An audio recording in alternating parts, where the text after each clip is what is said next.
Hello, everyone. Ladies and gentlemen, Brent Fikowski here. July 14th to July 20th, we're talking Propel Athlete, Propel Competitor, Propel Athlete, getting you ready for challenges inside, outside the gym, a little more athleticism, some jumping, some change of direction, sprinting, more rotation through the midsection. Propel Competitor, if you're looking to compete like I did for 10 years in the sport of fitness, that's the program for you. So I'm going to start with Propel Athlete, as that is where I'm spending most of my time personally. And so I've been testing out a few of these different jumping drills the last few weeks, and I'm excited to get them to you guys. This is week 2 of a 5-week block. And you'll notice on the Monday, we've got the double leg jumps, and each week it's going to be a slightly different variation. And then into some contrast training with more double leg jumping. It'll be front squats directly into a depth drop of some type. So the double leg jumping sounds like a bit of a tongue twister, but just normal jumping. So last week was repeated broad jumps. This week it's basically the same thing, but it's hurdle jumps. So you're still jumping forward, but you're jumping over hurdles, and it'd be some slight variations on that. And then we've got the front squats. We're going to be going down in reps each week, so they should be getting a little heavier, and then directly into some depth drops into a jump. So last block we were doing just depth drops and landing. This time we're depth dropping and jumping up, or depth dropping, broad jumping, and some subtle variations each week with that. On, let me get the right day here. I believe it's the Friday. Yeah, Friday we've got some single leg explosiveness. Now, mind you, like we're doing quite a bit of like running, not running, sorry, but just like explosiveness, like quite a bit of jumping. So that's why those isos, they just got to stay in there, right? For your knees, for the Achilles. So keep them in there. Do not avoid those. I know if time is crunched, sometimes it's tempting to avoid those, and they do burn the legs, but they are very important. So keep those in. Thursday, some different variations of some single leg jumps. We've got just the single leg hops. We did those last block with a band assisted. So now there's no band assisted. Again, if you want, you can still use a band assisted if you feel like that's allowing you to get the jump mechanics that you really want and it just feels better. Go for that. Because the day prior, we've got some pretty tough Bulgarian split squat variations. I mean, this week it's the reverse lunge, but the week before that it was Bulgarian split squats. And then kind of adding in like a deep knee flexion jump single leg. And so last week we did the explosive step up with kind of the knee drive. And this week we're working on some deep tier plyos. So introducing those, I'm trying to figure out how I really want to mix those into the next block maybe. But we're putting them in here. Basically, we've got this jumping lunge. So please watch the video on that. This is Wednesday. Jumping lunges, but there's a bit of a double bounce in that bottom position. And hopefully your knees will be nice and warm. Hips will be nice and warm because you've been doing the, obviously the lunges with the weight. And so they're going to be burning a little bit already. But try to get really smooth and athletic in that deep lunge position with that front leg. So you should be able to feel nice and warm and bouncy, like a bouncy ball, and just bounce, bounce, jump, bounce, bounce, jump, and be able to do that in that lunge position. Those are things I wanted to talk about specifically about the bounding. And then you'll see like nothing crazy with the sprinting still. Last week we did a 5-10-5, which is just your standard 5-yard, 10-yard, 5-yard that you'll see. They do it in the NFL Combine as an example. So pretty classic sort of athleticism test there and sprinting test. This week we've got just a little L circuit and back. There obviously is the actual NFL drill there, but really kind of do whatever you want there, quite frankly. I've written something down, something you should be able to easily fit in your gym. I was able to do it inside my gym. Just something to get you change in direction. You can do more of those if you want. Don't go too crazy. Again, we've got a lot of jumping and decent amount of running, so I don't want you going overkill on your legs, but have some fun with it, right? Do a turnaround, do a 90 degree, do a 180, do a 360 if you want around a cone, but just adding in some running each week there, because that's going to continue to be a theme and something we'll probably progress in one of the other blocks. Haven't decided quite where yet, but they are in there, so we're going to be working on that. Just wanted to put that in. And yeah, that's basically Propel Athlete. The strength work's still in there, still using the velocity. Hopefully you're getting used to that. I know I'm going to continue to put it in True Coach the way that it's written there.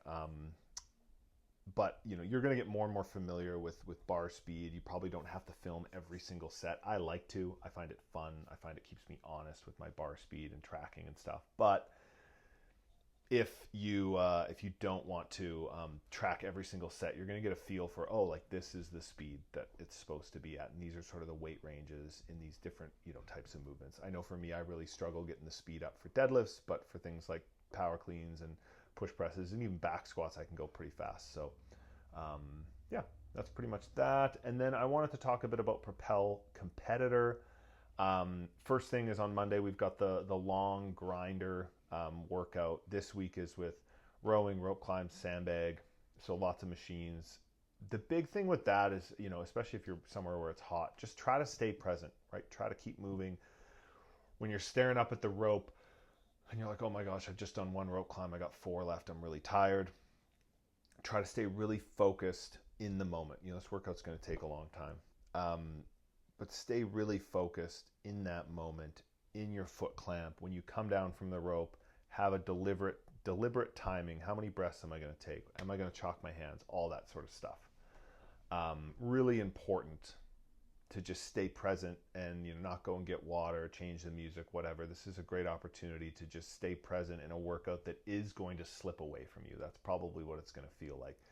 As soon as you finish that sandbag carry, put the bag down, get on the rower and take 2 pulls, right? Get started on the rower. You don't have to go crazy on it, but just don't waste that time getting to the rower. And it's that sort of intentional practice that if you do that repeatedly, you become fitter. You become better at competing in this sport because those actions become habits. And then that allows you to express your fitness better. And by expressing what you already have, you're going to be training harder and you're going to get fitter. Just rolling through a piece like that can be really tempting, but really try to be intentional, really. The running with the FTP, it's going to be hard, right? So really, there's a reason why on the double day it's just that and then some isos and you're done. So you need to warm up. You need to get in the right headspace. It's going to be really hard. It's a fast pace to run. So just be ready for that, right? It's going to feel hard. You can do it.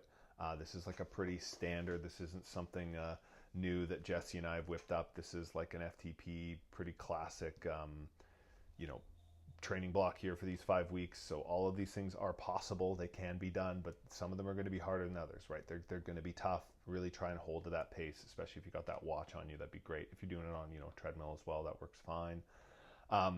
A lot of strict gymnastics as well this week. So really focus on the quality there. I mean, there's all sorts of different things you can get out of strict gymnastics work, right? We've got the pike push-ups, we've got the strict toes to bar. On Saturday, remind me again, we've got the incline press, we've got the strict pull-ups, we've got the band push-ups.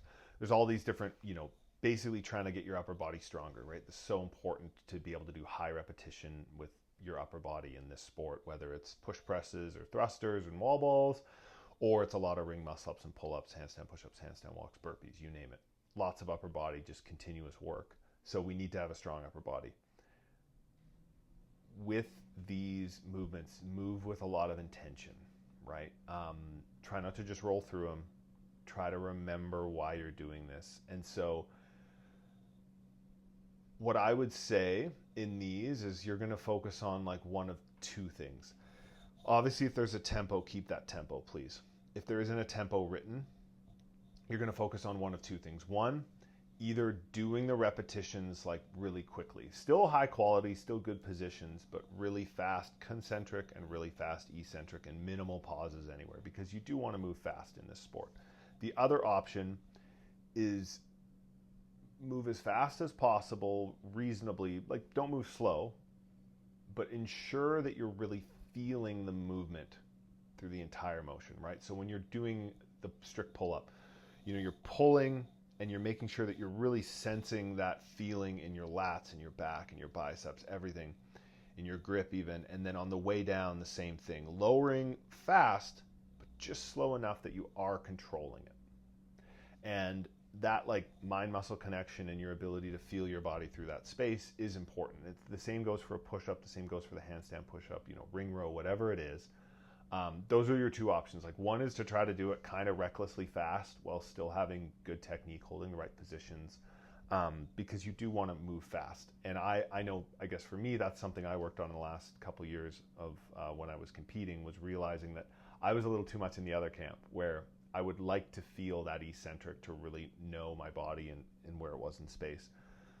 So think of which one of those you feel is going to be the most advantageous. Do you need to move a little faster and practice dropping through that eccentric in something like a pull-up or a ring row or a push-up, even like going to the floor fast? Or are you going to benefit just holding that eccentric just a little bit longer to really feel that contraction, or opposite of contraction, on the way down through gravity? So that's what I want you to think about this week. Hopefully you enjoy training. Hit me up on Train Heroic. Any questions you have, any comments, put them in the chat. I'm excited to train this week. It's going to be a really fun week of training Propel Athlete, and I'm excited to see the Propel competitors get after it. Hit me up. That's it.